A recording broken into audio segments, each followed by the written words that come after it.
Hello dear friends, welcome. मैं विजय और आप सभी का स्वागत है हमारे और अपने इस YouTube चैनल पर। दोस्तों, जैसा कि आप सभी को पता है कि अपने ज्योमेट्री का लेक्चर अपने स्टार्ट किया हुआ है अभी, और ज्योमेट्री के अंदर मैंने आपको जो लाइंस एंड एंगल्स है उसको मैंने पूरा कवर करा दिया है, और उसी को ही कवर कराने के बाद में अपना सेकंड टॉपिक चला था ट्राइंगल का। उस ट्राइंगल के टॉपिक को लेकर अपन चल रहे हैं, और उस ट्राइंगल के टॉपिक में मैंने आपके सामने विभिन्न प्रकार के टाइप्स ऑफ ट्राइंगल बता दिए हैं दोस्तों। और टाइप ऑफ ट्राइंगल्स बताने के बाद में मैंने उसके ट्राइंगल के जितने भी कंसेप्ट, बेसिक कंसेप्ट हो सकते हैं, वो मैंने आपको बताया। जैसे कि आप सभी को मैंने बताया था पिछली क्लास में कि एक ट्राइंगल बनने के लिए एक ट्राइंगल में क्या क्या होता है। तो आप सभी को बताया था मैंने कि एक एक्यूट एंगल होता है, एक राइट एंगल ट्राइंगल होता है, एक होता है ऑब्टूस एंगल ट्राइंगल। तो मैंने इनके लिए शर्त बताई थी कि एक्यूट एंगल ट्राइंगल कब बनेगा, और उसमें होता क्या है, सी स्क्वायर लेस देन होगा ए स्क्वायर प्लस का बी स्क्वायर होगा, ऐसा मैंने कुछ बताया था आपको। तो आज का टॉपिक अपना जो है वो ट्राइंगल से संबंधित है दोस्तों। आप सभी को पता है, आप सब जानते हो, जैसे कि आपने 10th क्लास में या 9th क्लास में आपने पढ़ा होगा कि जब भी कोई त्रिभुज बनता है, तो त्रिभुज बनने के लिए एक कंडीशन होती है, एक शर्त होती है, और वो कंडीशन सबसे जरूरी है। अगर वो कंडीशन फुलफिल नहीं होती है तो अपने पास जो ट्राइंगल है वो बन नहीं पाएगा। तो आप सभी को बता देता हूं, जैसे कि वो मान लीजिए वो जो मैं आपको बता रहा हूं कि ट्राइंगल बनने के लिए कंडीशन क्या है, वो ट्राइंगल क्या है दोस्तों, वो कंडीशन क्या है। तो वो कंडीशन क्या है दोस्तों, वो कंडीशन ये है कि त्रिभुज की किन्हीं भी दो भुजाओं का योग त्रिभुज की तीसरी भुजा से हमेशा बड़ा होता है। यदि ऐसा किसी त्रिभुज में संभव है तभी तो वो त्रिभुज बनेगा, और अन्यथा ऐसा यदि कभी भी संभव नहीं है तो वो त्रिभुज नहीं बनेगा। ठीक है दोस्तों। तो आज अपन क्या करेंगे, आज अपना जो टॉपिक होगा ट्राइंगल से संबंधित होगा, और ट्राइंगल के बारे में जानेंगे कि ट्राइंगल कब बनता है, किस केस में ट्राइंगल बनता है। ठीक है दोस्तों। उसको बनने की शर्तें क्या होती है, आपको मैं जो ज्योमेट्रिकल अप्रोच है उसको ट्राइंगल बनने की वो बताऊंगा। इसके पहले मैं आपको छोटी सी बात बताता हूं दोस्तों। आपने 10th क्लास में या आपने 9th क्लास में कुछ पढ़ा होगा, तो एक बार उसको रिपीट कर लेते हैं दोस्तों। जैसे कि आप सभी को पता है कि ट्राइंगल मैंने लिखा है, ऊपर टॉपिक लिखा है मैंने। अब मुझे बताइए, आप 10th क्लास में क्या पढ़ते थे? आप 10th क्लास में ये पढ़ते थे कि एक ट्राइंगल बनने के लिए क्या होता है जरूरी। तो उसको मैं बता रहा हूं दोस्तों, रिपीट कर रहा हूं 10th क्लास की बात, एक बार देखिएगा। मान लीजिए मैंने क्या किया दोस्तों, ट्राइंगल जो बनने की कंडीशन है, उस जो अपने को 10th में जो कंडीशन आती थी उस कंडीशन को देखिएगा। मैंने क्या किया दोस्तों, मैंने एक यहाँ पे एक रेखा ली है, रेखा ली मैंने दोस्तों। क्या लिया मैंने? एक रेखा ली, रेखा ए और बी ली मैंने, रेखा ए और बी ली। ठीक है दोस्तों। अब मैंने ये जो रेखा ए बी ली है, इस रेखा की लंबाई मैंने ली है दोस्तों 30 सेंटीमीटर। कितने ले ली? मान लीजिए आप 40 सेंटीमीटर ले ली। कितने ले ली? 40 सेंटीमीटर ले ली। मैंने कोई रेखा ए बी ली है। ठीक है दोस्तों। अब मैंने क्या लिया है, मैंने 30 सेंटीमीटर 40 सेंटीमीटर इसकी लेंथ ली है। कितने लिए दोस्तों? 40 सेंटीमीटर इसकी लेंथ ली है। अब मेरे को क्या करना है दोस्तों, मेरे को यहाँ पे एक त्रिभुज बनाना है। ठीक है दोस्तों। अब मुझे त्रिभुज ऐसा कोई त्रिभुज बनाना है मुझे, या समझ लीजिए मैंने एक रेखा ली है, या ऐसा समझ लीजिए एक मुझे ऐसा त्रिभुज बनाना है जिस त्रिभुज का जो बेस है वो बेस कितना है दोस्तों, वो 40 सेंटीमीटर है। अब मैं आपको कहूं दोस्तों कि ये यहां से यहां तक की त्रिभुज के अंदर कितनी भुजा होती है, तो आप बोलो से त्रिभुज के अंदर 3 भुजा होती है क्या दोस्तों। तो मान लीजिए मैंने ये कितना लिया, 40 सेंटीमीटर, बाकी 2 भुजा एक ही रह गई, हो गई नहीं दो। तो अब बताइए मुझे, मैंने मान लीजिए ये वाली जो भुजा है, इस भुजा की लंबाई ले ली मैंने कितनी दोस्तों, मान लीजिए इस भुजा की लंबाई मैंने ले ली 10 सेंटीमीटर। कितनी दोस्तों? 10 सेंटीमीटर। कितनी ली दोस्तों? 10 सेंटीमीटर। और मान लीजिए मैंने जो ये भुजा है दोस्तों, ये जो भुजा है, इस भुजा की लंबाई मैंने ले ली कौन सी, कितनी? तो आप बोलोगे इस भुजा की लंबाई आपने ली 5 सेंटीमीटर। कितनी? 5 सेंटीमीटर। अब देखिए दोस्तों, अपन क्या करते थे, अपने को 10th में क्या कहते थे, टीचर अपने को 10th में सिखाता था कि अपने को 3 रेखाखंड देता था टीचर अपने को, और 3 रेखाखंड या 3 लाइन देता था। टीचर बोलता था अपने को 10th में कि एक लाइन है आपके पास 40 सेंटीमीटर की, दूसरी लाइन आपके पास में कौन सी 10 सेंटीमीटर की, और तीसरी जो लाइन आपके पास में वो है 5 सेंटीमीटर की। ठीक है दोस्तों। और वो कहता था कि बताइए क्या 40, 10 और 5 इन तीनों लाइनों से क्या कोई एक त्रिभुज बना जा सकता है क्या? अपने से टीचर जब ये पूछते थे क्या आपको ये 3 लाइन दी गई है, तो बताओ क्या इन तीनों से क्या एक त्रिभुज बनाया जा सकता है। तो देखते दोस्तों क्या इन तीनों से एक त्रिभुज बनाया जा सकता है क्या। तो उसके लिए अपन क्या करते थे दोस्तों, उसके लिए अपन एक बात पढ़ते थे कि अपने ये जो रेखा, ये जो सब, इसमें क्या करते थे 10th में अपन 10th में ये करते थे, इनमें जो सबसे बड़ा था, इनमें से जो सबसे बड़ी सेंटीमीटर की जो रेखा दे रखी थी उसको अपन क्या करते थे 10th में आधार मानते थे। क्या मानते थे? आधार। तो अपन ने यहाँ पे क्या माना, इसको आधार मान लिया।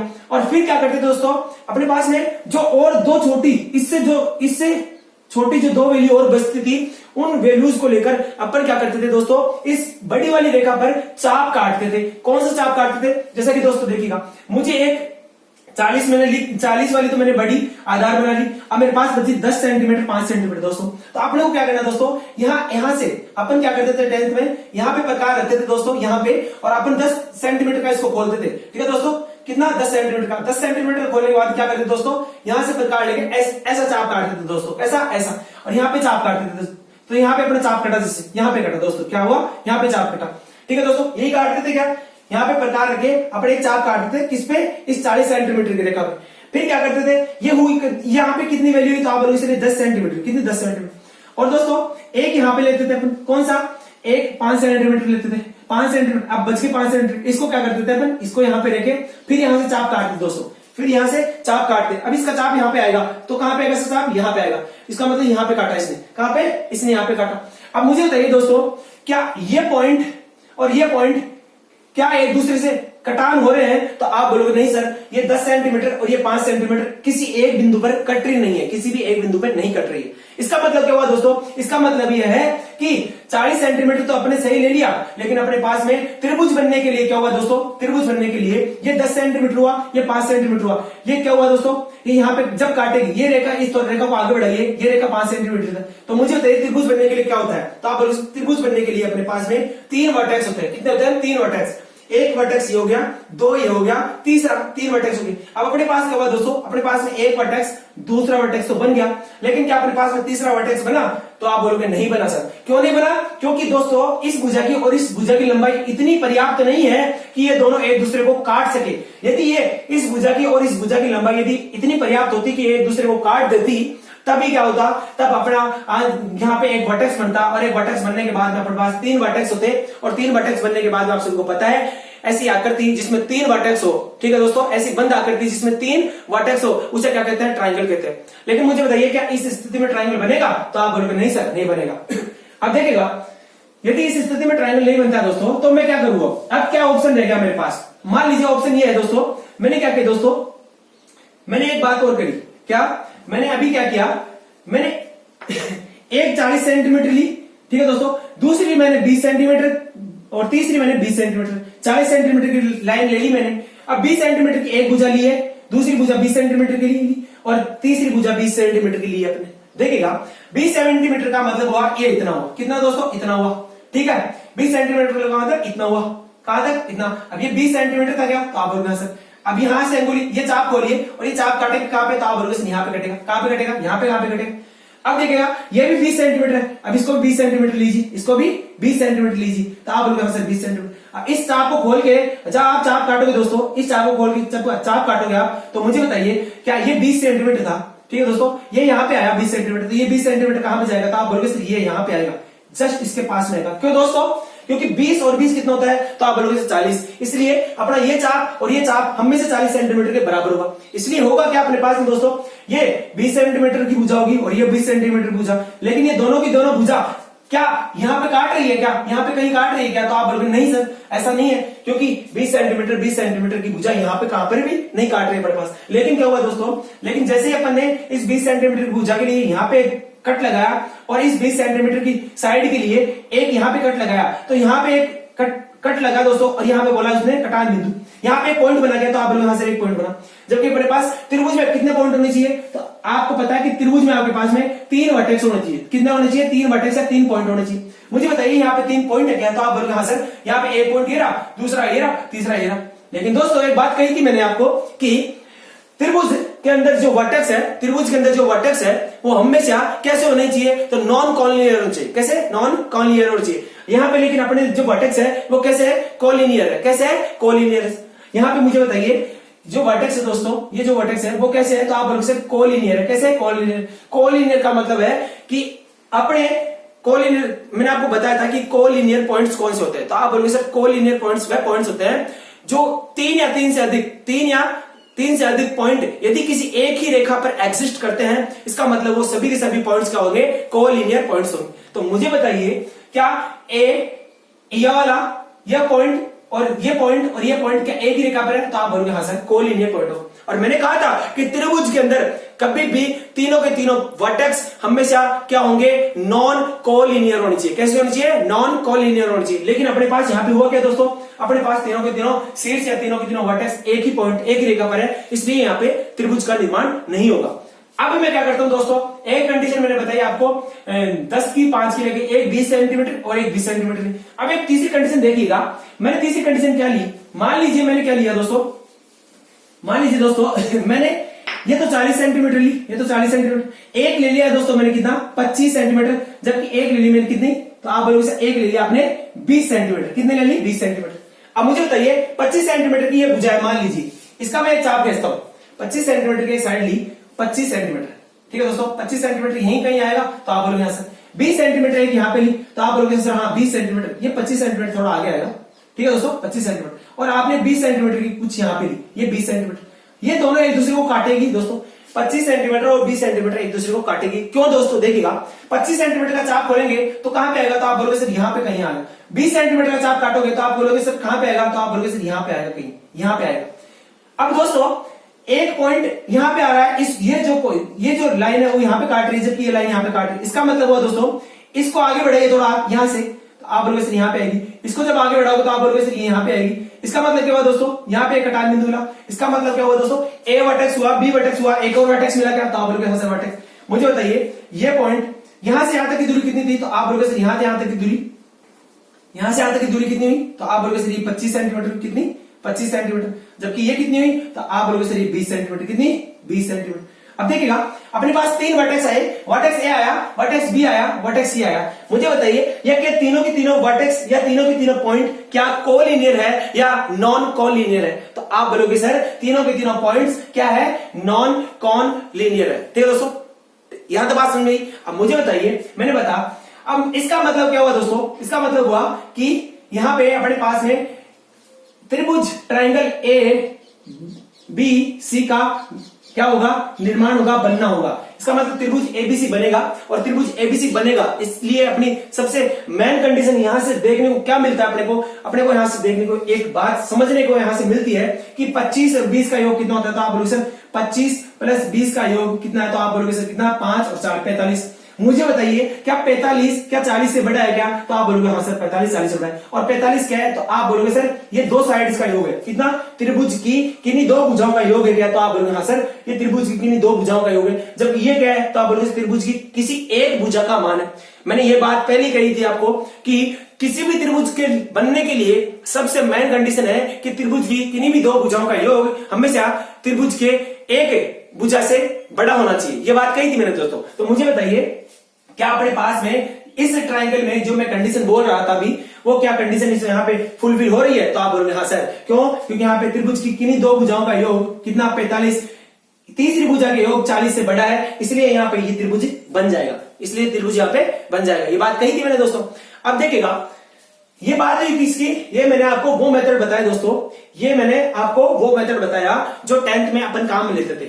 10th में अपन चाप काटने का जो काम लेते थे, तो ठीक है दोस्तों, एक अपने को 3 लाइन दे देता था टीचर, और टीचर देने के बाद ये बोलते थे कि ये 3 लाइन आपके पास क्या तीनों लाइनों से त्रिभुज ट्रायंगल बनना संभव है, वो अपने को बताते थे। तो मुझे बताइए क्या अपने को ये 10th तरीका आपने पढ़ा है? अगर नहीं पढ़ा है तो आप यहाँ पे अभी दोबारा पढ़ लीजिए, क्योंकि ये भी काम की चीज है। ठीक है दोस्तों, अब आगे चलता हूं मैं आपको, और आपको मैं इसकी ज्योमेट्रिकल अप्रोच बताता हूं दोस्तों। इसकी ज्योमेट्रिकल अप्रोच जो है, ये त्रिभुज कब बनेगा, इसके लिए क्या कंडीशन होगी।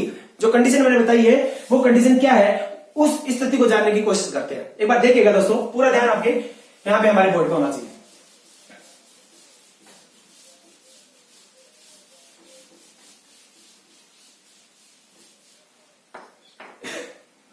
देखिएगा मैंने कहा आपको, मैंने दोस्तों ये कहा कि ट्रायंगल बनने के लिए एक ज्योमेट्रिकल अप्रोच है, उसको पता करते हैं।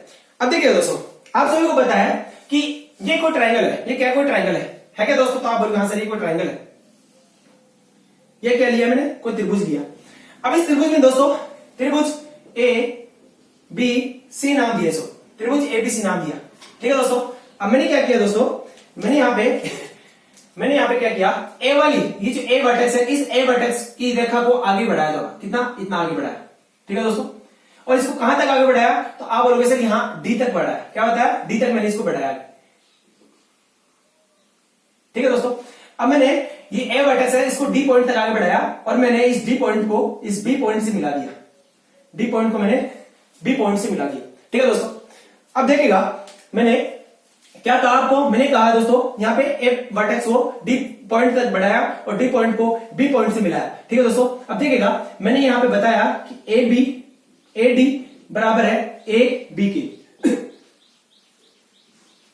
ठीक है दोस्तों, मैंने यहाँ पे ये कहा है कि एडी है ना वो किसके बराबर है, ए बी के बराबर है, यानी कि मैंने एडी को किसके बराबर बढ़ाया, मैंने ए बी के इतना ही आगे बढ़ाया है। ठीक है दोस्तों, अब देखिएगा आप सभी को पता है वर्टेक्स ए के सामने की साइड तो आप बोलोगे सर ए, वर्टेक्स सी के सामने की साइड तो आप बोलोगे सी है, और मैंने कहा ये भुजा और ये भुजा बराबर है, इसका मतलब ये एंगल सी है, ये साइड अगर सी है तो इसका मतलब ये साइड भी कितनी होगी, तो आप बोलोगे सी होगी। क्यों दोस्तों, क्योंकि मैंने कहा ये दोनों बराबर है, इसका मतलब क्या होगा दोस्तों, यदि ये दोनों बराबर है तो इसका मतलब ये कोण भी बराबर होगा। ये थीटा मान लिया मैंने, तो बताइए मुझे ये कोण कितना होगा, तो आप बोलोगे थीटा होगा। ये बात आपको समझ आती है नहीं दोस्तों, देखिएगा मैंने क्या कहा, एक त्रिभुज बनाया और मैंने ए पॉइंट को डी पॉइंट तक बढ़ाया, डी पॉइंट को बी पॉइंट से मिला दिया, और मैंने कहा आपको कि एडी कितना है, एडी और ए बी हमेशा क्या है, बराबर है, ये मैंने बात कही। और एक बात देखिएगा, एडी और ए बी, यदि ये एडी और ए बी बराबर है, एडी और ए बी बराबर है, तो इसका मतलब है दोस्तों इन दोनों भुजाओं के आमने सामने के कोण बराबर होंगे, आमने सामने के कोण बराबर होंगे। कौन कौन से मैंने कहा था, देखिएगा दोस्तों यहाँ पे, जैसे मैंने कहा कि ये भुजा और ये भुजा यदि बराबर है तो इसका मतलब ये थीटा 1 है और ये थीटा 2 है, तो इसका मतलब थीटा 1 और बराबर होगा थीटा 2 के। ये बात कही थी क्या, तो मैंने क्या किया दोस्तों, मैंने इसको भी थीटा मान लिया और इसको भी थीटा मान लिया। अब देखिएगा मुझे बताइए दोस्तों ये एंगल कितना होगा, तो आप बोलोगे सर ये एंगल कितना होगा, ये होगा एंगल बी, कितना होगा एंगल बी, ये कितना होगा, तो आप बोलोगे थीटा। और मुझे बताइए ये कोण कितना होगा, तो आप बोलोगे सर एंगल ए होगा, कितना होगा एंगल, ये कितना होगा, तो आप बोलोगे सर एंगल सी होगा। अब मुझे बताइए इसके सामने एक भुजा, तो आप बोलोगे सर बी होगी, कितनी होगी, बी होगी। अब दोस्तों इस एक बार चित्र को देखेगा और मैं जो लिख रहा हूं वो बात देखेगा, ये बात सत्य है या नहीं। ठीक है दोस्तों, क्या दोस्तों मैंने ये लिख दिया, मान लीजिए एंगल बी और प्लस थीटा क्या ग्रेटर देन होगा क्या, थीटा से। ठीक है दोस्तों, मैंने लिखा क्या कोण बी, ये जो कोण है दोस्तों, ये जो कोण है दोस्तों, ये कोण, इस कोण का मान क्या इस कोण के मान से बड़ा होगा क्या दोस्तों, ये बात कह रहा हूं मैं कि इस कोण का, कोण बी प्लस कोण थीटा का मान क्या कोण थीटा से बड़ा होगा, तो आप बोलोगे सर क्यों होगा। लेकिन दोस्तों ऐसा मैंने बताया है, मैंने बात कही थी आपको कि त्रिभुज में सबसे बड़े कोण के सामने की भुजा सबसे बड़ी और सबसे छोटे कोण के सामने की भुजा सबसे छोटी होती है। यहाँ पे दोस्तों मुझे बताइए क्या b प्लस थीटा क्या थीटा से बड़ा होगा या नहीं होगा, तो आप बोलेंगे सर b प्लस थीटा से बड़ा ही होगा या नहीं दोस्तों। एक बात मुझे बताइए, अब यहाँ पे b प्लस थीटा है, इसके सामने ये सबसे बड़ा कोण है क्या, तो आप बोलोगे हाँ, तो सर ये यदि सबसे बड़ा कोण है ये वाला b प्लस थीटा, तो इसके सामने की भुजा कौन सी है, तो आप बोलोगे सर इसके सामने की भुजा है COD। कौन सी है, COD है, तो आप इसका मतलब क्या हुआ, इसका मतलब क्या हुआ, तो आप बोलोगे CD ग्रेटर देन है, किससे है ग्रेटर देन। अब थीटा के सामने की भुजा, ये कोण छोटा है इसलिए इसके सामने की जो भुजा है वो छोटी होगी। मुझे बताइए थीटा के सामने का जो साइड है वो कौन सी है, तो आप बोलोगे सर CB। कौन सी है, CB। तो क्या CB छोटी होगी क्या, तो आप बोलोगे सर हाँ, CD ग्रेटर देन होगी CB से, CD ग्रेटर देन होगी CB से। यहां तो बात समझ आएगी आपको। अब देखिएगा CD के, ये जो CD है दोस्तों, ये CD का मतलब क्या है, तो आप बोलोगे CD का मतलब है CA प्लस का AD, CA प्लस का AD क्या है, CA प्लस का AD। जबकि CB क्या है दोस्तों, तो आप बोलोगे CB है। अब देखिएगा मुझे बताइए CA क्या है, तो आप बोलोगे CA B है, क्या है, B है। CA की जो यहां से यहां तक लंबाई है दोस्तों, यहां से यहां तक लंबाई देखिए B है, जबकि यहां से यहां तक की लंबाई कितनी है, तो आप बोलोगे सर AD की जो लंबाई है वो कितनी है, C है। और CB का मतलब क्या है, तो CB का मतलब क्या है दोस्तों, A है। और यही तो बात मैंने कही थी दोस्तों, यही बात कही थी कि मैंने क्या कि कभी भी जब कभी भी कोई ट्रायंगल बनता है, मैंने बात कही है दोस्तों आपको स्टार्टिंग में ही, अभी वीडियो के स्टार्टिंग में, कि जब कभी भी ट्रायंगल बनता है तो ट्रायंगल बनने के लिए जो मोस्ट इंपोर्टेंट कंडीशन है वो क्या है दोस्तों, कि उस त्रिभुज में किन्हीं दो साइड्स का योग हमेशा तीसरी साइड के मान से बड़ा होगा। ये बात कही थी दोस्तों मैंने कि त्रिभुज में किन्हीं भी दो साइड्स का योग हमेशा तीसरी भुजा से बड़ा होता है। और क्या अपने पास में ज्योमेट्रिकल अप्रोच से अपने ये प्रूफ किया क्या ये प्रूफ हुआ कि अपने पास में कि b प्लस सी, मुझे बताइए b प्लस सी, तो आप बोलोगे सर b प्लस सी किसी त्रिभुज की दो, ये ए बी सी, यदि किसी त्रिभुज की ए बी सी, यदि किसी त्रिभुज की 3 भुजाएं हैं, ठीक है दोस्तों, तो उसके अंदर 2 भुजाओं का योग तीसरी भुजा से हमेशा बड़ा है, ये अपने प्रूफ किया। अब दोस्तों जैसे मैंने यहाँ पे b plus C greater than A proof किया, वैसे आप यहाँ पे a plus C greater than B भी प्रूफ कर सकते हो। यहां से अपन यहाँ क्या और प्रूफ कर सकते हैं, तो आप बोलोगे सर यहां से अपन प्रूफ कर सकते हैं a प्लस का b ग्रेटर देन सी भी प्रूफ कर सकते हैं, ठीक है दोस्तों, ये भी प्रूफ कर सकते हैं अपन और ये भी प्रूफ कर सकते हैं। तो अपने पास में यहाँ पे रिजल्ट क्या आया, तो आप बोलोगे सर अपने पास में एक रिजल्ट आया, और रिजल्ट अपने पास क्या है दोस्तों, जब भी ट्राइंगल बनेगा दोस्तों, जब भी ट्राइंगल बनेगा तो उसके लिए कंडीशन होगी दोस्तों, अपने पास में रिजल्ट ये आया कि जब भी ट्राइंगल बनेगा तो उसके लिए कंडीशन होगी कि a plus B greater than C होगा, या फिर क्या होगा, या होगा भी दोस्तों क्या b प्लस का c ग्रेटर देन a होगा, या फिर होगा दोस्तों c प्लस का a ग्रेटर देन होगा b। ये कंडीशन आई क्या दोस्तों, तो आप बोलोगे सर ये कंडीशन आई। अब दोस्तों ये ट्राइंगल बनने के लिए एक कंडीशन आई, अगर ऐसा कहां पे भी फुलफिल है इसका मतलब वहां पे ट्राइंगल बनेगा, और यदि ऐसा कहां पर भी फुलफिल नहीं है ये वाली कंडीशन, इसका मतलब ट्राइंगल नहीं बनेगा। अब दोस्तों इस जो मैंने यहाँ पे 3 इक्वेशन लिखी है, इन इक्वेशन को देखिएगा एक बार, क्या यहां से इस इक्वेशन से क्या मैं ऐसे नहीं लिख सकता b ग्रेटर देन इस a को इधर ले जाइए, तो आप बोलोगे सर a पॉजिटिव इधर जाएगा तो c माइनस a आएगा। यहां से भी आप b की वैल्यू निकालिए तो आप करोगे सर b ग्रेटर देन आएगा, तो इसमें a माइनस का c। क्या यहाँ पे आप इसको इस इक्वेशन को क्या ऐसे नहीं लिख सकते, तो आप बोलोगे ऐसे लिख सकते हैं, और क्या इस इक्वेशन को आप क्या ऐसे नहीं लिख सकते, तो आप बोलोगे सर ऐसा लिख सकते हैं। क्या किया दोस्तों, मैंने सिंपली ये किया कि मैंने b को a को इधर ले गया और c को इधर ले गया। यहां तक आप समझिए दोस्तों। अब देखिएगा इन दोनों बातों से क्या समझ में आ रहा है दोस्तों, इन दोनों बातों से अपन को क्या समझ में आ रहा है, देखिएगा इन दोनों बातों से जो बात समझ में आ रही है दोस्तों, इसका मतलब है कि जो b की वैल्यू है, इसका मतलब है b की वैल्यू दोस्तों, किसकी, b की वैल्यू, वो b की वैल्यू क्या है दोस्तों, ग्रेटर देन है b की जो वैल्यू है दोस्तों, b की जो वैल्यू है वो ग्रेटर है कब, c माइनस a से भी, और ग्रेटर है किससे, a माइनस c से भी। यदि दोस्तों b की वैल्यू c माइनस a से भी बड़ी है और b की वैल्यू a माइनस c से भी बड़ी है, इसका मतलब क्या है दोस्तों, इसका मतलब हुआ क्या दोस्तों, इसका मतलब मान लीजिए मैंने क्या कहा दोस्तों, यहां पे मैंने इस बात को समझाने की कोशिश कर रहा हूं। देखिएगा मैंने यहाँ पे c को मान लीजिए 50 कहा और यहाँ पे a को कितना कहा, तो आप बोलोगे सर a को आपने कहा कितना, a को आपने कहा मान लीजिए 40 का, कितना 40 का। अब देखिएगा यहां से b की वैल्यू क्या आएगी, तो आप बोलोगे सर यहां से b की वैल्यू आएगी, b की वैल्यू आएगी 50 माइनस का 40, यहां से b की वैल्यू आएगी अपने पास में 10, कितना आएगा 10। मुझे बताइए b की वैल्यू 10 नहीं, अब यहां पे मुझे बताइए, अब यहां पे करता हूं दोस्तों, इस वाली इक्वेशन देखिएगा a की वैल्यू कितनी है, तो आप बोलोगे सर 40 है, और b की वैल्यू कितनी है, तो आप बोलोगे सर 40 क्या, b की वैल्यू कितनी है, c की वैल्यू कितनी है 50 है। इसका मतलब क्या हुआ दोस्तों, यहां से क्या है, तो आप बोलोगे सर माइनस का 10, कितना है माइनस का 10। ये भी b की वैल्यू थी, ये भी b की वैल्यू है, ठीक है दोस्तों, ये भी b बराबर 10 आया, यहां पे आया b बराबर माइनस 10।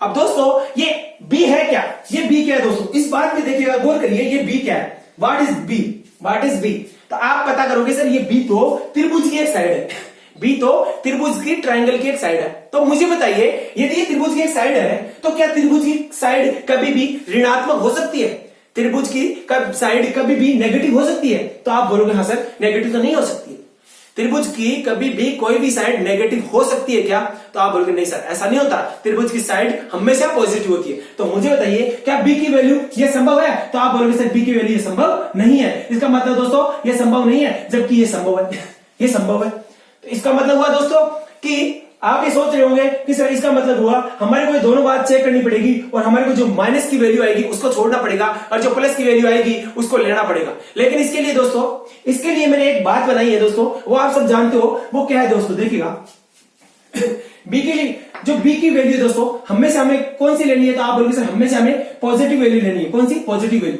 ठीक है दोस्तों। नेगेटिव वैल्यू हमें कभी भी नहीं लेनी है। यदि नेगेटिव वैल्यू लेनी नहीं है हमारे को, तो देखिएगा b की जो वैल्यू है यहां से तो पॉजिटिव आ रही है, यहां से नेगेटिव आ रही है। इसके लिए क्या किया दोस्तों, इसके लिए होगा कि b की जो वैल्यू होगी हमेशा क्या होगी, हमेशा पॉजिटिव आएगी। किस केस में आएगी, c माइनस का a, या तो ये लिख लीजिए आप, ठीक है दोस्तों, c माइनस का a। अब यहाँ पे दोस्तों c की वैल्यू यदि छोटी है तो भी, c की वैल्यू यदि छोटी है, b की वैल्यू यदि a की वैल्यू यदि बड़ी है तो भी यहाँ पे जो b की वैल्यू आएगी वो पॉजिटिव आएगी, और यदि c की वैल्यू यहाँ पे बड़ी है और ए की वैल्यू यहाँ पे छोटी है तो भी यहाँ पे बी की वैल्यू क्या आएगी, पॉजिटिव आएगी। क्यों दोस्तों, ये जो मैंने साइन लगाया दोस्तों, ये जो साइन लगाया है इसे कहता हूं मोड। क्या कहता हूं दोस्तों, मोड। और ये मोड क्या करता है दोस्तों, ये मोड हमेशा ऋणात्मक वैल्यू को, जो नेगेटिव वैल्यू है उस नेगेटिव वैल्यू को हमेशा पॉजिटिव बना देता है। जैसा कि देखिएगा, जैसे मैंने लिखा 6 है दोस्तों, अब मुझे 6 की वैल्यू को यदि पॉजिटिव बनाना है दोस्तों तो यहाँ पे मोड लगा दीजिए, और मोड के अंदर -6 की वैल्यू हमेशा क्या आएगी, 6 आएगी। जैसे मैंने लिखा है दोस्तों यहाँ पे 25, ठीक है दोस्तों। अब मैं कहूं इस मोड -25 की वैल्यू क्या आएगी, तो आप बोलोगे सर 25 आएगी। कितनी आएगी, 25। तो ऐसा हो सकता है दोस्तों। इसका मतलब क्या हुआ कि बी की वैल्यू हमेशा क्या होगी, C-A हमेशा पॉजिटिव आएगी। ठीक है दोस्तों। अब अपने को एक बात बताइए, मुझे एक बात देखिएगा, मैंने इतनी बातें आपको सब बताई है, सारी बातें, इन सभी बातों से एक बात क्या निकल के सामने, तो आप बोलोगे सर इन सभी बातों से, इन दोनों बातों से क्या समझ में आया, इन दोनों बातों से समझ में आया कि सर बी ग्रेटर देन होगा C-A, या तो ये मान लीजिए या ये कर लीजिए आप B-A-C। दोनों बात एक ही है दोस्तों, ये दोनों बात एक ही है। इसका मतलब क्या हुआ दोस्तों, इसका मतलब हुआ कि यदि ट्रायंगल कभी भी बनता है दोस्तों, इसका मतलब दोस्तों ये हुआ यदि कभी भी ट्रायंगल बनता है इसका मतलब दोस्तों क्या हुआ, यदि कभी भी ट्रायंगल बनता है तो उस ट्रायंगल के बनने के लिए एक शर्त मैंने बताई। कौन सी बताई, कि त्रिभुज की किन्हीं भी दो भुजाओं का योग हमेशा त्रिभुज की तीसरी भुजा से बड़ा होना चाहिए, पहली कंडीशन। और या फिर ये समझ लीजिए कि त्रिभुज बनेगा ना, यदि कभी भी त्रिभुज बनेगा तो त्रिभुज की जो तीसरी भुजा, त्रिभुज की कोई एक भुजा है दोस्तों, त्रिभुज की कोई एक भुजा है, वो बड़ी होगी हमेशा, कभी त्रिभुज की दोनों भुजाओं के अंतर से। ठीक है दोस्तों। आपको दो बात मैंने बताई है कि ट्रायंगल बनने के लिए दो मेन कंडीशन होनी चाहिए या एक मेन कंडीशन होनी चाहिए। अब दोनों कंडीशन क्या है आपको बता दूं मैं। पहली बात कि यदि कभी भी त्रिभुज बनेगा तो त्रिभुज की किन्हीं दो भुजाओं का योग हमेशा तीसरी भुजा से बड़ा होना चाहिए, पहली बात। और यदि कभी भी त्रिभुज बनेगा तो त्रिभुज की किन्हीं भी दो भुजाओं का अंतर, त्रिभुज की किन्हीं भी दो भुजाओं का अंतर हमेशा त्रिभुज की तीसरी भुजा से छोटा होना चाहिए, तभी क्या हो सकता है, त्रिभुज बन सकता है। यहां तक बात समझिए दोस्तों। अब इस बात को प्रूफ कैसे करते हैं देखिएगा। ये जो मैंने लिखा है दोस्तों, अब देखिएगा मैंने लिखा यहां पे क्या है दोस्तों, तो आप बोलोगे से आया बी ग्रेटर देन आया किसमें, तो आप बोलोगे से A-C कुछ भी आया जो। ठीक है दोस्तों। अब मैंने एक एग्जांपल लिखा दोस्तों, मैं आपके सामने एग्जांपल लिख रहा हूं, देखिएगा एग्जांपल क्या लिखा। मैं मान लीजिए एक त्रिभुज मैंने बनाया दोस्तों, ये मैंने एक त्रिभुज बनाया ABC, त्रिभुज A B और C। मैंने कहा दोस्तों ये 10 सेंटीमीटर है, ये 40 सेंटीमीटर है, ये 10 सेंटीमीटर है, ये 40 सेंटीमीटर है, और ये 60 सेंटीमीटर। ठीक है दोस्तों। ये 10 सेंटीमीटर है, ये 40 सेंटीमीटर है, और ये कितना है, ये 60 सेंटीमीटर। अब मैं कहूं आपको कि 10 ये त्रिभुज है, त्रिभुज की तीन भुजाएं हैं, 40 से 10 सेंटीमीटर, कितना 10 सेंटीमीटर, 10 सेंटीमीटर, 60 सेंटीमीटर और 40 सेंटीमीटर। मुझे बताइए क्या ये त्रिभुज संभव है, क्या ये त्रिभुज संभव है। इस त्रिभुज का पता करना है यदि मुझे कि हाँ 60, 40 और 10 से क्या त्रिभुज बन सकता है। यदि ये संभव है तो मुझे बताइए क्या कैसे करेंगे, अपन इसको हल कैसे करेंगे। तो मैंने क्या कहा दोस्तों, मैंने कहा आपको कि जब भी आपको त्रिभुज की तीनों साइड्स दे रखी हो और अपने को पूछे कि बताइए क्या त्रिभुज, इन तीनों भुजाओं से त्रिभुज बनना संभव है, तो उसके लिए सबसे पहले आपको क्या करना है दोस्तों, अपने को देखना है इसमें से कोई सी भी एक साइड उठा लीजिए, कोई भी एक साइड उठा लीजिए। तो आप बोलोगे सर कोई भी एक साइड का मतलब कोई सी उठा लीजिए दोस्तों। मैंने मान लीजिए 10 उठा लिया, कितना 10 उठा लिया। ठीक है दोस्तों। अब मैंने क्या कहा था, मैंने कहा कि त्रिभुज की कोई भी एक भुजा हमेशा बड़ी होती है। मैंने कहा ना दोस्तों कि त्रिभुज की कोई भी एक भुजा हमेशा बड़ी होगी, कब बड़ी होगी, त्रिभुज की अन्य दो भुजाओं के अंतर से, त्रिभुज के दो भुजाओं के अंतर से। मुझे बताइए ये एक भुजा बड़ी होगी हमेशा कब होगी, तो आप बोलोगे सर ये एक भुजा 10 सेंटीमीटर बड़ी होगी हमेशा कब होनी चाहिए, यदि इन दोनों का योग, इन दोनों का अंतर आना चाहिए। अब इन दोनों का अंतर क्या होगा, तो आप बोलोगे सर 60 माइनस का 40। अब मुझे बताइए 10 और यहाँ पे कितना है, तो आप बोलोगे सर 20। तो मुझे बताइए क्या ये बात सही है क्या, 10 बड़ा है क्या 20 से, तो आप बोलोगे सर 10 तो 20 से बड़ा नहीं है, 10 तो 20 से बड़ा नहीं है। अरे 10 20 से बड़ा है क्या, तो आप बोलोगे नहीं सर 20 बड़ा होता 10 बड़ा नहीं होता। इसका मतलब क्या हो दोस्तों, अपन ने क्या लिखा, अपने कंडीशन बताई थी, ये थी फर्स्ट कंडीशन अपने पास, ये थी सेकंड कंडीशन। इसका मतलब दोस्तों जो सेकंड कंडीशन है अपनी, जो सेकंड कंडीशन है वो अपनी रॉन्ग हो चुकी है। सेकंड कंडीशन इस त्रिभुज के लिए फुलफिल नहीं हुई। अब अपने पास में एक कंडीशन और बचती है दोस्तों। क्या कंडीशन है देखिएगा। मैंने कहा कि त्रिभुज की किन्हीं भी दो भुजाओं का, त्रिभुज की किन्हीं भी दो भुजाओं का योग हमेशा तीसरी भुजा से बड़ा होना चाहिए। अब यहां पे देखिएगा त्रिभुज की किन्हीं भी दो भुजाओं का योग, मैं मान लीजिए त्रिभुज की किन्हीं भी दो भुजाओं का योग ले लिया मैंने, कौन सा 60 और 40 ले लिया, 60 प्लस 40। क्या 60 और 40 का योग क्या 10 से बड़ा है क्या, तो आप बोलोगे सर हाँ 60 और 40 का योग 10 से बड़ा है, ये तो हो गया 100, ये हो गया 10। ये बात तो सही है, ये बात तो सही है। लेकिन मैंने कहा अब देखिएगा दोस्तों, यहाँ पे तो ये वाली कंडीशन तो फुलफिल हो रही है। कौन सी? 60 प्लस 40 त्रिभुज की इन्हीं दो भुजाओं का योग तीसरी भुजा से बड़ा होना चाहिए। यहाँ तो ये बात तो हो रही है, लेकिन अपने पास में क्या बात, ये वाली सेकंड बात तो अपने पास अप्लाई हो रही है, लेकिन अपने पास में ये बात तो अप्लाई नहीं हो रही है। और जबकि ये फुल फर्स्ट जो कंडीशन है वो क्या अप्लाई हो रही है, तो आप बोलोगे सर हाँ ये अप्लाई हो रही है। और मैंने कहा था, लेकिन दोस्तों मैंने बात कही आपको क्या, कि यदि त्रिभुज बनेगा तो उसमें ये दोनों कंडीशन होनी चाहिए। कौन सी? ये वाली कंडीशन भी होनी चाहिए और साथ में ये वाली कंडीशन भी होनी चाहिए। एक कंडीशन हो रही है और दूसरी कंडीशन नहीं हो रही है, इसलिए त्रिभुज यहाँ पे नहीं बनेगा। यदि त्रिभुज को बनना है तो ये दोनों कंडीशन यहाँ पे अप्लाई होना जरूरी है। या यहाँ पे आप दोबारा समझ लीजिए, मैंने कहा कि त्रिभुज की दो भुजाओं का योग तीसरी भुजा से बड़ा होना चाहिए। अभी तो मैंने ये ली, अब एक बार मैं इनको ले लेता हूं, तो आप बोलोगे सर 40 प्लस 10 क्या हुआ 40 प्लस 10 क्या ग्रेटर देन होगा 60 से? तो आप बोलोगे नहीं सर, क्यों? 50 कभी भी 60 से बड़ा नहीं होता है। तो दोस्तों क्या ये बात फुलफिल हुई यहाँ पे? तो आप बोलोगे नहीं सर ऐसा नहीं हुआ। इसलिए दोस्तों यहाँ पे अपन एक बात सीखी, जब भी त्रिभुज बनेगा, जब भी ट्रायंगल बनेगा, तो ट्रायंगल बनने के लिए दो मेन कंडीशन है, और वो दोनों कंडीशन मैंने आपको यहाँ पे डिस्कस करी आपके सामने। तो आप इन दोनों कंडीशन को अपनी कॉपी में एक बार नोट डाउन कर लीजिएगा और अच्छे से इनको बाद में क्लास समाप्त होने के बाद में एक बार दोबारा से चेक करना। यहां तक बात समझिए दोस्तों। अब चलता हूं दोस्तों, मैंने ये बात बताई किसकी? ट्रायंगल की। अब एक और कंडीशन बताता हूं दोस्तों, आपको एक और कंडीशन बताता हूं। देखिएगा, मान लीजिए ये एग्जाम्पल था, मैंने क्या किया, मैंने यहां पे ये किया दोस्तों, क्या मैंने यहां 60 लिया, ये 10 लिया, ये 50 सेंटीमीटर ले लिया। कितना? 50 सेंटीमीटर। अब दोस्तों मैं क्या करा, मैंने ये किया कि मैंने कहा आपको किन्हीं भी त्रिभुज की किन्हीं भी दो भुजाओं का योग, त्रिभुज के किन्हीं भी दो भुजाओं का योग तीसरी भुजा से बड़ा होना चाहिए, तीसरी भुजा से बड़ा होना चाहिए। तो दो भुजाओं का योग 10 प्लस का 50, ठीक है दोस्तों। 60 से बड़ा है क्या? तो आप बोलोगे 60 से बड़ा।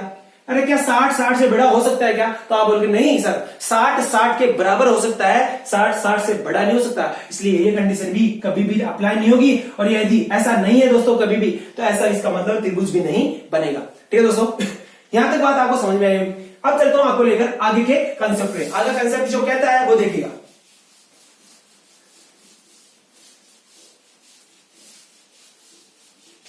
अब मैंने क्या कहा दोस्तों, देखना पूरा ध्यान आपका बोर्ड पे होना चाहिए। मैंने बात कही दोस्तों कि ये एक ट्रायंगल बनाया, मैंने एक ट्रायंगल बनाया। ट्रायंगल में ए बी और सी लिया।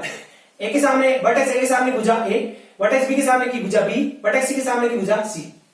मैंने अभी एक कंडीशन लिखी दोस्तों, क्या लिखी थी दोस्तों? यहां पे मैंने लिखा कि ए प्लस बी ग्रेटर देन होगा सी से। ये मैंने कहा दोस्तों, ये कहा था क्या? तो आप बोलोगे हाँ सर ऐसा कहा आपने। और भी कंडीशन लिखी, क्या दोस्तों? बी प्लस सी त्रिभुज की किन्हीं भी दो भुजाओं का योग तीसरी भुजा से बड़ा होना चाहिए। ये कंडीशन अभी यहां पे मैंने फुलफिल करी। अब देखते दोस्तों मैंने क्या किया दोस्तों, मुझे बताइए क्या मैं ये इक्वेशन है, इस इक्वेशन में क्या दोनों तरफ यदि ए, यहां पे दोस्तों लिखा हुआ है अपने पास में, यहां पे अपने पास लिखा हुआ है दोस्तों, क्या यहां पे ए प्लस का बी और ये ग्रेटर देन है सी से। मैंने क्या किया दोस्तों, मैंने यहां पे ए प्लस बी, ए प्लस का बी यहां पे भी जोड़ दिया, ए प्लस बी, इस साइड में भी ए प्लस बी जोड़ दिया और इधर भी ए प्लस बी जोड़ दिया यदि, तो मुझे बताइए क्या ये बात, इस बात में कोई दिक्कत हुई?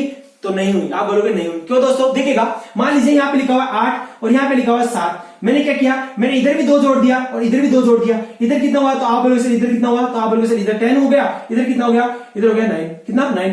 तो वही बात है दोस्तों, यहां पे भी 2 जोड़ा था, यहां पे भी 2 जोड़ा, तो इस चीज में इन दोनों बातों में कोई फर्क आया? तो आप बोलोगे नहीं सर, क्यों? जितनी जो अपन ने यहाँ पे प्रोसेस किए दोस्तों वही प्रोसेस इधर कर दी अपन ने। यदि कभी भी अपन ऐसे प्रोसेस ये जो साइन दे रहेगा दोस्तों, इस साइन की यदि इधर की जो प्रोसेस करते हैं और इधर भी वो प्रोसेस अप्लाई कर देते हैं दोस्तों, तो ये दोनों बात हमेशा बराबर होती है दोस्तों। क्या होती है दोस्तों? ठीक होती है, बराबर। अब देखिएगा, यदि ए प्लस बी और इधर मैंने ए प्लस बी जोड़ दिया और इधर भी ए प्लस बी जोड़ दिया, तो यहां से देखिएगा दोस्तों, यहां पे क्या हुआ? तो आप बोलोगे सर ए प्लस बी, इसका मतलब क्या हुआ? 2a प्लस बी आएगा क्या? तो आप बोलोगे सर हाँ 2a प्लस बी आएगा। ये ग्रेटर देन है, ये क्या? Greater than. और मुझे बताइए दोस्तों ये क्या है? तो आप बोलोगे सर यहाँ पे क्या आया? यहाँ पे आया a प्लस का b प्लस का c आया। अब मुझे बताइए दोस्तों, आपको एक बात मैंने बताई थी कि p यानी क्या होता है? त्रिभुज का पेरीमीटर। मुझे बताइए, ये पूछ रहा हूं दोस्तों, इस त्रिभुज का पेरीमीटर क्या है? तो आप बोलोगे सर इस त्रिभुज का पेरीमीटर होगा a प्लस का b प्लस का c। और मैं कहूँ आपको इस त्रिभुज का सेमी पेरीमीटर क्या है, तो आप बोलोगे सर p/2 होगा। क्या होगा? p/2, या इसे कहते हैं s। ये कितना होगा? तो आप बोलोगे sir a plus b plus का c अपॉन 2 होगा। एक मिनट रुकिए दोस्तों, कट रहा थोड़ी फ्रेंड से।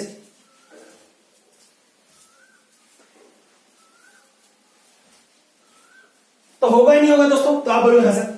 यदि ये पेरीमीटर है तो ये क्या है? Semi perimeter. अब मुझे बताइए दोस्तों, क्या इस 2 को इधर ले जा सकता हूं मैं? तो आप बोलोगे हाँ सर। इसका मतलब यह a प्लस बी, और यहां पे क्या है? तो आप बोलोगे सर a प्लस बी, यहां पे नीचे आएगा तो a प्लस बी प्लस का c अपॉन 2 आया। ये 2 इधर ले गया। अब मुझे बताइए दोस्तों, यहाँ पे इसकी जगह क्या लिख सकता हूं? तो आप बोलोगे सर इसकी जगह आप लिख सकते हो p/2। इसका मतलब क्या दोस्तों? a plus B greater then होगा हमेशा p/2 से, और जहां पे वेयर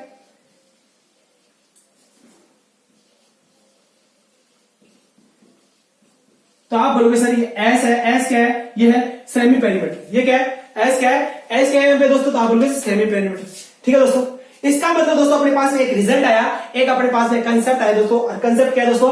कि a प्लस बी हमेशा बड़ा होगा त्रिभुज के परिमाप से। यहाँ पे इसका मतलब दोस्तों, इसको देखेगा क्या है बात, कि इस बात को देखेगा दोस्तों, इस बात को लैंग्वेज में कैसे बोलेंगे, जैसे मैथमेटिकल टर्म में ये जो लिखा हुआ है इसको लैंग्वेज में कैसे बोलेंगे देखना। a plus B greater then किससे? p/2 से। अब p/2 क्या है? तो आप बोलोगे सर परिमाप है। क्या है? परिमाप किसका है? त्रिभुज का। इसका मतलब दोस्तों हुआ कि त्रिभुज की ये क्या है? भुजाएं है। तो आप बोलोगे हाँ सर, त्रिभुज की किन्हीं भी 2 भुजाओं का योग, त्रिभुज की किन्हीं भी 2 भुजाओं का योग हमेशा त्रिभुज के अर्ध परिमाप से, त्रिभुज की क्या होता है दोस्तों? त्रिभुज की किन्हीं भी 2 भुजाओं का योग हमेशा त्रिभुज के परिमाप या अर्ध परिमाप से हमेशा क्या होता है? बड़ा होता है। क्या होता है? अर्ध परिमाप से बड़ा होता है। इसका मतलब दोस्तों हुआ कि the sum of two length always greater than the perimeter of triangle. Okay दोस्तों, तो आपने देखा यहां पे अपने पास में क्या आया कि त्रिभुज की किन्हीं भी 2 भुजाओं का योग हमेशा त्रिभुज के अर्ध परिमाप से बड़ा होता है। ये बात समझ आई दोस्तों। तो इसको यहां पे अपन क्या लिख सकते हैं? तो आप बोलोगे सर यहां पे अपन लिख सकते हैं यहां पे अपन लिख सकते हैं दोस्तों कि a plus B greater then कहां से हुआ? तो आप बोलोगे सर p/2 से हुआ। क्या हुआ? p/2 से। और यहां पे अगर ये a प्लस बी के लिया तो यहां पे अपन ऐसा भी लिखते हैं b प्लस का c ग्रेटर देन होगा p/2। ऐसा भी लिख सकते हैं कि तो आप बोलोगे सर यहां पे a प्लस का c ग्रेटर देन होगा तो p/2। ऐसा भी लिख सकते हैं कि तो आप बोलोगे सर ऐसा भी लिख सकते हैं। तो अपने पास में ये 3 इंपॉर्टेंट कंसेप्ट है दोस्तों, जो मैंने आपको डिस्कस किए बताए यहां पे। यहां तक बात समझ आई दोस्तों। अब देखो देखना अगली जो मैं बात बता रहा हूं उसको देखेगा। अगली जो बात लिख ली है वो देखा। अब मैंने क्या कहा दोस्तों, यहां पे मैंने भी आपको ये बताया कि a प्लस का b ग्रेटर देन होता है c से हमेशा। ठीक है दोस्तों, a plus b greater than होता है हमेशा c से। यहां तक बात समझिए दोस्तों। अब एक बात देखिएगा, यदि a plus b greater than c से है, मैं क्या करता हूं दोस्तों, यहां पे यदि मैं इधर भी c जोड़ दूं, यहां पे इक्वेशन है दोस्तों, इस इक्वेशन में क्या किया मैंने, इस इक्वेशन में मैंने ये कर दिया दोस्तों, क्या यहां पे a प्लस का b प्लस का, यहां पे मैंने क्या कर दिया दोस्तों, c जोड़ दिया। इधर क्या जोड़ दिया? तो आप बोलोगे c जोड़ दिया अपन ने, और इधर भी मैंने c जोड़ दिया। तो इसमें कोई दिक्कत हुई? तो बोला कि नहीं सर, क्यों? इधर भी c जोड़ दिया, इधर भी c जोड़ दिया। अब देखिएगा a plus b plus c। ठीक है दोस्तों, a प्लस का b प्लस का c, जबकि यहां पे कितना हुआ? तो आप बोलोगे 2 और c। क्या हुआ? 2c। यहां से क्या दोस्तों, इस 2 को इधर लेके आ सकता, तो आप बोलोगे सर 2 को इधर लेके आ जाओ। a प्लस का b प्लस का c अपन में क्या आएगा? तो 2 आएगा। ये क्या है? ग्रेटर देन यहां से c से। इसका मतलब ये क्या है दोस्तों, इसकी जगह क्या लिख सकता हूं? तो आप बोलोगे सर इसकी जगह आप रख सकते हो p/2। और p/2 क्या है दोस्तों? तो आप बोलोगे सर त्रिभुज का अर्ध परिमाप। क्या है? त्रिभुज का अर्ध परिमाप। इसका मतलब क्या हो दोस्तों, p/2 ये क्या है? c से बड़ा है। p/2 क्या है? c से बड़ा है। और यही अपने पास में न्यू कंसेप्ट है। ठीक है दोस्तों, ये क्या है अपना कि p/2 ग्रेटर देन हमेशा c से। इसका मतलब दोस्तों अब देखिएगा, ये मैथमेटिकल टर्म में लिखा हुआ है, ये मैथमेटिकल के गणित के पदों में ये बात लिखी हुई है। इसको हिंदी में कैसे बोलेंगे, लैंग्वेज में इस बात को कैसे बोलेंगे? इसका मतलब है दोस्तों कि त्रिभुज के किसी भी साइड का मान हमेशा त्रिभुज के अर्ध परिमाप से छोटा होता है। त्रिभुज की साइड है क्या? सी। तो आप बोलोगे इसका मतलब हुआ त्रिभुज की साइड सी का मान या त्रिभुज की किसी भी साइड का मान हमेशा उसके अर्ध परिमाप से छोटा होता है। ठीक है दोस्तों, इसका मतलब अपने को बात समझ आई कि p/2 है वो ग्रेटर देन होगा हमेशा त्रिभुज की साइड्स कौन कौन सी हो सकती है? तो आप बोलोगे a हो सकती है, b हो सकती है, c हो सकती है। इसका मतलब a से भी ग्रेटर देन, ऐसे भी बड़ा होगा, ये b से भी बड़ा होगा और c से भी बड़ा होगा। इसका मतलब क्या हुआ, त्रिभुज का जो अर्ध परिमाप है हमेशा बड़ा होगा किससे? a से, b से, c से। होगा या नहीं होगा? तो आप बोलोगे हाँ सर होगा। अब देखिएगा, यदि मुझे बताइए यहां पे त्रिभुज बनाया दोस्तों मैंने, ये एक त्रिभुज बनाया, त्रिभुज a b c। मैंने कहा दोस्तों आपको कि त्रिभुज के अंदर वर्टेक्स ए के सामने की साइड ए है, वर्टेक्स बी के सामने की साइड बी है, वर्टेक्स सी के सामने की साइड सी है। अब देखिएगा दोस्तों, मैंने कहा त्रिभुज का जो अर्ध परिमाप है वो त्रिभुज की साइड ए बी सी इनमें से सभी से बड़ा होगा। तो मुझे बताइए, मान लीजिए मैंने कहा आपको कि मैंने ये कह दिया आपको कि एंगल सी क्या है, एंगल सी लार्जेस्ट है, एंगल सी लार्जेस्ट है। तो आप क्या बोलोगे सर, आपने बात बताई थी कि एंगल सी यदि लार्जेस्ट है, यदि त्रिभुज में कोई सा भी एक एंगल बड़ा है, सबसे बड़ा है, तो उस सबसे बड़े एंगल, सबसे बड़े कोण के सामने की जो साइड होगी वो हमेशा बड़ी होगी। यानी कि इस एंगल के सामने की साइड तो आप बोलोगे सी होगी, कौन सी होगी, सी होगी। इसका मतलब क्या हुआ, तो आप बोलोगे सर सी जो साइड है, सी जो साइड है वो हमेशा क्या होगी, लार्जेस्ट होगी। ठीक है दोस्तों, क्या होगी, लार्जेस्ट होगी। इसका मतलब क्या हो दोस्तों, मुझे बताइए, जैसे यहां पे मैंने अभी यहां पे एंगल सी को मैंने सबसे बड़ा माना, तो यहाँ पे साइड कौन सी सबसे बड़ी है, सी। इसी प्रकार से यहाँ पे मैं एंगल बी को भी बड़ा मान सकता हूं, तो आप बोलोगे सर एंगल बी को बड़ा मान सकते हो। एंगल बी को यदि बड़ा मानता हूं तो यहाँ साइड कौन सी बड़ी आएगी, तो आप बोलोगे सर बी। यदि मैंने एंगल ए को बड़ा माना तो आप बताओगे सर एंगल ए को यदि आपने बड़ा माना है, इसका मतलब अब की बार जो साइड बड़ी आएगी ट्रायंगल में वो कौन सी आएगी, साइड ए बड़ी आएगी। इसका मतलब दोस्तों मैं जो बात कहना चाहता हूं वो देखिएगा कि अपने को कहा गया है, अपने को ये कहा दोस्तों कि p/2 बड़ा है किससे, ए से भी, p/2 बड़ा है बी से भी, p/2 बड़ा है किससे, सी से। और मुझे बताइए इसके अंदर से इन ए बी सी इस त्रिभुज में कोई ना कोई एक साइड तो बड़ी होगी या नहीं होगी, तो आप बोलोगे सर होगी। क्यों होगी, क्योंकि मैंने कहा त्रिभुज में किसी भी एक सबसे बड़े कोण के सामने की भुजा सबसे बड़ी होती है। तो मान लीजिए यहाँ पे सबसे बड़ा कोण, ये जो मान लीजिए यहाँ पे सी साइड, ये जो सी साइड है दोस्तों, ये सी बी ए, इनमें से कोई भी साइड एक बड़ी हो सकती है क्या, तो आप बोलोगे सर हाँ बड़ी हो सकती है। तो यहां से क्या लिख सकता हूं दोस्तों, नई बात क्या लिख सकता हूं, तो आप बोलोगे सर यह त्रिभुज के अंदर लार्जेस्ट साइड होती है, क्या होती है, लार्जेस्ट जो साइड होती है दोस्तों। इसका मतलब दोस्तों इनमें से कोई लार्जेस्ट होगा, तो आप बोलोगे हाँ सर लार्जेस्ट होगा। इसका मतलब लार्जेस्ट साइड होगा वो हमेशा छोटी होगी किससे, p/2 से, किससे, p/2 से। ये नया कंसेप्ट है अपने पास। क्या है दोस्तों कि त्रिभुज की जो लार्जेस्ट साइड है, त्रिभुज की जो लार्जेस्ट साइड है वो हमेशा त्रिभुज के अर्ध परिमाप से छोटी होगी। ठीक है दोस्तों, त्रिभुज की जो लार्जेस्ट साइड है वो हमेशा त्रिभुज के अर्ध परिमाप से छोटी होगी। ये बात अपने को यहां से सीखने को मिलती है। क्यों दोस्तों ऐसा क्यों हुआ, क्योंकि ए बी सी में से कोई एक साइड यदि हमेशा कभी भी बड़ी है तो वो बड़ी है साइड, तो उस बड़ी साइड का हमेशा मान p/2 से छोटा होगा, p/2 से क्या हुआ, छोटा होगा। इसलिए मैंने कहा कि लार्जेस्ट साइड, त्रिभुज की किसी भी लार्जेस्ट साइड की जो वैल्यू होगी त्रिभुज की, मैंने मान लीजिए कोई भी बना दिया है, त्रिभुज बना दिया मैंने, ठीक है दोस्तों। तो मैंने कह दिया ये 10 है, ये कितनी है, 10 है दोस्तों, ये 10 है, ये 20 है और ये 40 है। अब मैंने कहा कि त्रिभुज की जो लार्जेस्ट साइड है ना, लार्जेस्ट साइड कौन सी, तो आप बोलोगे 40 है। ये जो 40 की जो वैल्यू दोस्तों, ये जो 40 की वैल्यू है वो किससे कम होगी, वो p/2 से कम होगी। ये अपने को मान लीजिए ज्ञात करना भी, ठीक है दोस्तों। तो किससे होगी, 40 से कम होगी। यहाँ पे 40 p/2 से कम होगा। ये बात मैंने बताने की कोशिश करी, फिर भी एक बार मैं एग्जांपल लेके आपको समझाने की कोशिश करूंगा। लेकिन एक बार अपना ध्यान यहाँ पे रखिएगा कि त्रिभुज में जो लार्जेस्ट साइड है वो हमेशा त्रिभुज के अर्ध परिमाप से छोटी होती है। इस बात को समझाने के लिए क्वेश्चन ले रहा हूं मैं, उस क्वेश्चन से आपको बताने की कोशिश करता हूं कि ऐसा क्यों हुआ। देखते हैं, देखिए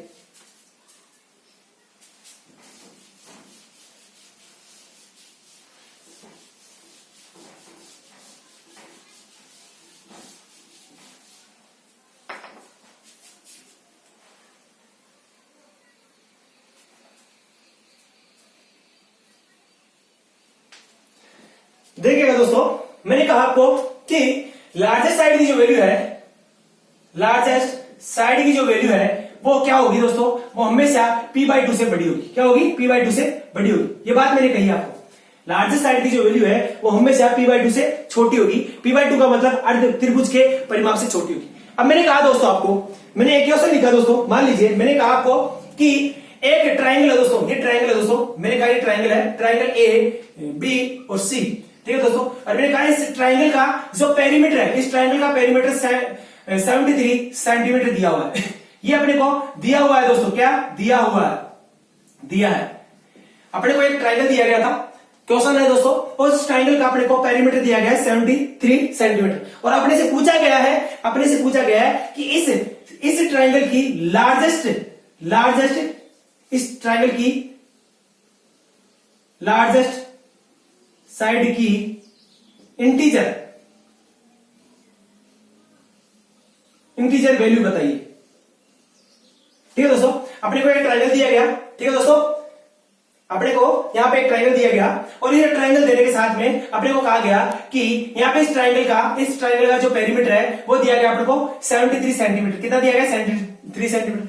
और अपने को कहा गया है कि इस त्रिभुज के अंदर जो सबसे बड़ी भुजा बनेगी, इस त्रिभुज में कोई ना कोई एक भुजा बड़ी होगी या नहीं होगी? तो आप बोलोगे होगी। तो उस सबसे बड़ी भुजा की जो इंटीजर वैल्यू होगी, पूर्णांक जो संख्या होगी, पूर्णांक जो मान होगा वो बताना दोस्तों। यहाँ पे अपने को क्या करना है दोस्तों? P दिया गया है। अब मैं एक बात बताइए, मैंने अभी आपको कहा था कि त्रिभुज में कभी भी यदि लार्जेस्ट साइड यदि आपको पता करनी है तो आपको एक मैंने फॉर्मूला बताया, और वो क्या बताया कि त्रिभुज की जो लार्जेस्ट साइड है उस लार्जेस्ट साइड की जो वैल्यू है हमेशा P/2 से क्या होती है? छोटी होती है। इसका मतलब लार्जेस्ट साइड, तो आपको लार्जेस्ट साइड ज्ञात करनी है तो क्या होगा? Largest side. ठीक है दोस्तों, लार्जेस्ट साइड। अब यहाँ पे लार्जेस्ट साइड निकालिए तो ये किससे छोटी होनी चाहिए? तो आप लोग इसे P/2 से, किससे? P/2। यहाँ पे P की वैल्यू क्या दे रखी है? तो आप लोग इसे P की वैल्यू यहाँ पे दे रखी है 73 और क्या दे रखी है? 2। अब बताइए मुझे, ये 73/2 से छोटी होनी चाहिए लार्जेस्ट साइड। अब मुझे बताइए यदि लार्जेस्ट साइड की वैल्यू 73, इसका मतलब इसमें डिवाइड करें तो कितना आएगा? तो आप लोग इसे कितना 70 का कितना हुआ? 35। कितना हुआ? 37। इसका मतलब क्या हुआ दोस्तों? 37.5 हुआ। ठीक है दोस्तों, कितना हुआ दोस्तों? 37.5। अब देखिएगा, अब ये कितना हुआ दोस्तों? तो आप बोलोगे सर ये 1 मिनट इसमें डिवाइड दीजिए। तो आप बोलोगे 2 5 2 3 6, 1 मिनट के लिए। ठीक है दोस्तों, यहां पे कितना है? तो आप बोलोगे 36.5। कितना है? 36.5। कितना हुआ दोस्तों? 36.5। अब देखिएगा 73 का आधा कितना? तो आप बोलोगे 36.5। अब देखिएगा यहाँ पे जो लार्जेस्ट साइड की जो वैल्यू दोस्तों, लार्जेस्ट साइड की जो वैल्यू है वो किससे कम है? किससे कम होनी चाहिए? यहाँ पे लिखा हुआ दोस्तों, इस बात को पढ़िएगा कि जो लार्जेस्ट साइड की जो वैल्यू है वो हमेशा 36.5 से कम होनी चाहिए। किससे? 36.5 से कम होनी चाहिए। और अपने को क्या ज्ञात करना है? अपने को ज्ञात करना है कि जो लार्जेस्ट साइड है उसकी इंटीजर वैल्यू याद करनी है। इंटीजर वैल्यू का मतलब दोस्तों पूर्णांक वैल्यू याद करनी है। किसे? पूर्णांक वैल्यू। अब मुझे बताइए क्या 36.5 से छोटी पूर्णांक वैल्यू क्या होगी? तो आप बोलोगे लार्जेस्ट वैल्यू 36.5 से जस्ट छोटी पूर्णांक वैल्यू क्या होगी? तो आप बोलोगे 36 होगी। कितनी होगी? 36। इसलिए जो लार्जेस्ट साइड की जो मैक्सिमम वैल्यू आएगी दोस्तों वो कितनी आएगी? 36 आएगी दोस्तों। क्या आएगी? 36। यहां तक बात समझिए दोस्तों। क्या हुआ? अपने क्या किया दोस्तों? लार्जेस्ट साइड की अपने को एक त्रिभुज दिया गया था, उस त्रिभुज का पेरीमीटर दिया गया था और अपने को ऐसा कहा गया है कि त्रिभुज का परिमाप दिया गया है और अपने को इस त्रिभुज की जो लार्जेस्ट साइड है, सबसे बड़ी भुजा है, उसकी इंटीजर, उसकी पूर्णांक संख्या ज्ञात करनी है अपने को। अब देखिएगा, मैंने कहा आपको यदि कोई त्रिभुज है और उसका कोई त्रिभुज की जो लार्जेस्ट साइड यदि ज्ञात करनी है अपने को, तो हमारे को क्या बताया? हमारे को बताया कि त्रिभुज की जो लार्जेस्ट साइड है वो हमेशा त्रिभुज के अर्ध परिमाप से छोटी होती।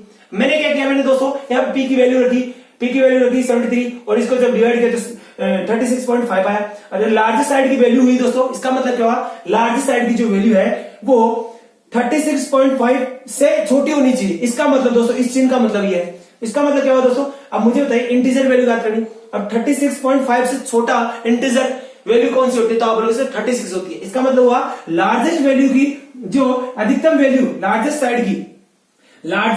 साइड की जो अधिकतम वैल्यू आएगी दोस्तों, मैक्सिमम जो वैल्यू आएगी वो कितनी आएगी? 36 आएगी। इसका मतलब दोस्तों क्या हुआ कि ऐसा एक त्रिभुज संभव है। ये जो त्रिभुज है दोस्तों, इस त्रिभुज में एक जो साइड होगी दोस्तों, ये त्रिभुज है, इस त्रिभुज की जो साइड होगी दोस्तों, ठीक है दोस्तों, जो इस त्रिभुज की साइड है और ये लार्जेस्ट साइड है, यदि क्या है? लार्जेस्ट साइड है, तो इस लार्जेस्ट साइड की जो वैल्यू होगी दोस्तों वो 36 सेंटीमीटर होगी। कितनी होगी? 36 सेंटीमीटर होगी। ठीक है दोस्तों, अब यहाँ पे पेरीमीटर 73 सेंटीमीटर वाले परिमाप वाले, ठीक है दोस्तों, 73 परिमाप वाले बहुत सारे ट्रायंगल यहाँ पे पॉसिबल है, लेकिन उन सभी ट्रायंगल्स में जिनका परिमाप 73 सेंटीमीटर है, उन सभी ट्रायंगल्स के अंदर जो सबसे बड़ी भुजा होगी, उस सबसे बड़ी भुजा का मान हमेशा कितना होगा?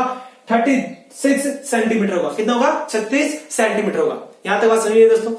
अब दोस्तों आपको मैंने यहाँ पे ट्रायंगल के बारे में बताया, ट्रायंगल को बनाने की शर्तें थी वो मैंने बताई आपको, और ट्रायंगल बनने की शर्तों के साथ मैंने आपको बताया कि उसका परिमाप, ट्रायंगल का परिमाप भुजाओं से किस प्रकार से रिलेटेड होता है वो मैंने आपको बताया। और ये सभी बातें मैंने आपको जितनी भी बताई दोस्तों, इन सभी बातों को आप एक बार दोबारा से वीडियो को रिमाइंड करके देखना ताकि आपको अच्छे से दोबारा से समझ में आए। ठीक है दोस्तों, फिर अपन कल मिलते हैं और आप सभी से विनती है मेरी कि आप इस चैनल को ज्यादा से ज्यादा लोगों तक शेयर करिए, सब्सक्राइब करवाइए। ओके, धन्यवाद। फिर कल अगली क्लास मिलते हैं, और हो सकता है अगली जो क्लास होगी उसके अंदर हम सीट नंबर जो ज्योमेट्री की जो ट्राइंगल से संबंधित जो सीट मैंने बना रखी है वो अभी हो सकती है कल की जो लेक्चर होगा ज्योमेट्री का उसके अंदर हम डिस्कस करें। ओके, धन्यवाद आप सभी का हमारे साथ बने रहने के लिए।